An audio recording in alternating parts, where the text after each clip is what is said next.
He'll go for goal with a shot. What a start here. Kevin Prince Boateng.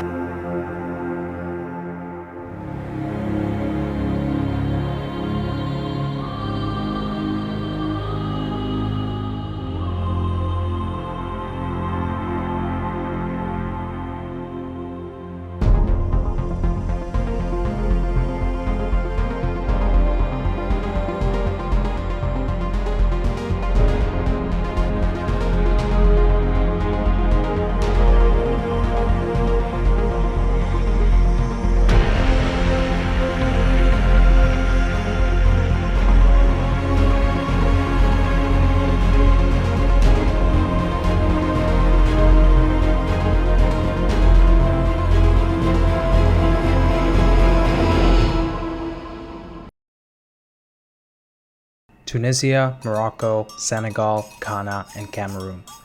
Every 4 years, African teams bring passion, flair, and belief to the World Cup. Well, Qatar 2022 has been no different. We've seen some massive wins, like Cameroon beating Brazil 1-0. Bekele, Abubakar!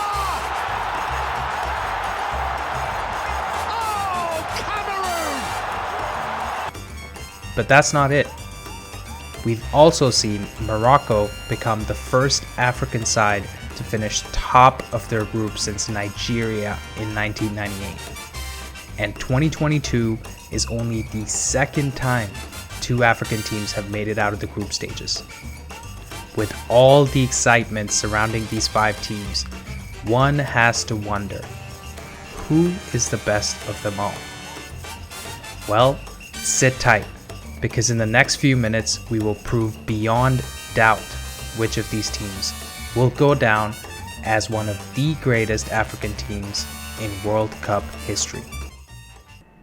So, what makes a team good at the World Cup? To answer that, we're going to look at the following 6 metrics: group difficulty, group finish, points, total goal difference, total expected goals, and total expected goals differential. In each of these categories, we'll rank the teams from 1 to 5 and then use these rankings to pick the best team at the end. Let's start with group difficulty.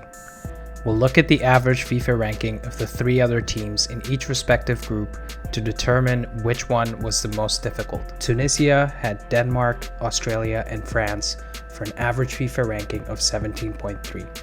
This puts them in 3rd. Morocco had Croatia, Belgium, and Canada for an average FIFA ranking of 18.3. This puts them in 4th.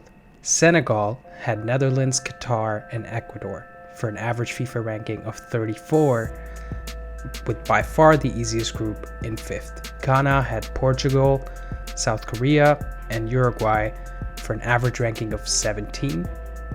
This puts them in 2nd. Cameroon had Switzerland, Serbia, and Brazil for an average ranking of 12.3, making this by far the hardest group, and Cameroon goes in 1st. Next, let's look at group finish, points, and goal difference. Tunisia finished 3rd on 4 points with a goal difference of 0. They were placed into a group that nobody expected them to get out of. Who in their right mind would have thought that Tunisia would finish above Denmark even without qualifying for the round of 16? Morocco finished 1st on 7 points with a goal difference of +3 to qualify for the round of 16. Again, nobody gave them a chance to get out of this group, much less finish 1st. Senegal finished 2nd on 6 points with a goal difference of +1 to qualify for the round of 16. They were probably the only African team expected to get out of their group, and guess what? They got the job done. Ghana finished 4th on 3 points with a goal difference of -2. This was an incredibly tough group, and had they managed only a draw against Uruguay in their final game, they could have qualified for the round of 16. Let's also not forget that Ghana came into this tournament as the lowest ranked team at 61st. Cameroon finished third on 4 points with a goal difference of 0. Regardless of where we place Cameroon by the end of this video, their run in the group stages has to be one of the greatest by an African team. Not only did they finish above Serbia, a team that is 22 places higher than them in the FIFA rankings, but they became the only African team to beat Brazil at the World Cup. So this is what the rankings look like in these 3 categories. Next, we're going to look at total expected goals and expected goals differential. Some people roll their eyes at the statistic because higher XG doesn't necessarily guarantee a win, but it does tell you about the quality of chances created by a team. So we can tell which team is playing better football even if they don't take all of their chances. Now, I'm not going to explain how XG works here, but I'll release a separate video explaining it, so stay tuned. Let's look at how each team performed in their groups. Tunisia created enough chances to score roughly 3 goals, but only managed the 1 against France, so their finishing was poor. But despite allowing 3 XG against, they only conceded 1 goal across 3 games, so their defense was absolutely fantastic.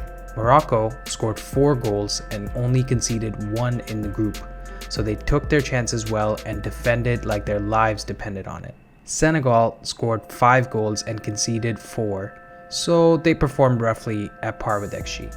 Ghana did great to score 5 goals, but they let in 7 against them, so they weren't that great defensively.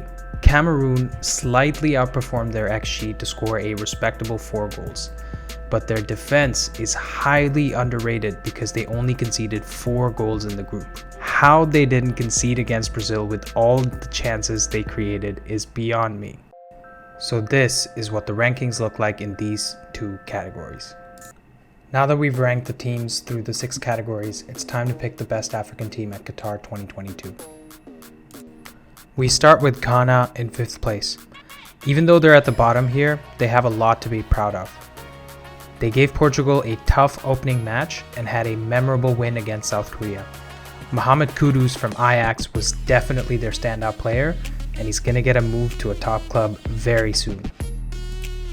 Next, we have Tunisia in 4th place. They got a historical win against France, which was impressive even against a second-string France team. They only conceded 1 goal against Australia, so their defensive mindset has to be applauded. Then we have Cameroon in 3rd place. They produced the most entertaining match of the group stages versus Serbia, which had 6 goals in it, and of course, the record-breaking win against Brazil.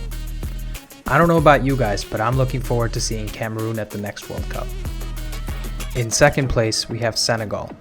While they had the easiest group to get out of, a place in the round of 16 wasn't guaranteed.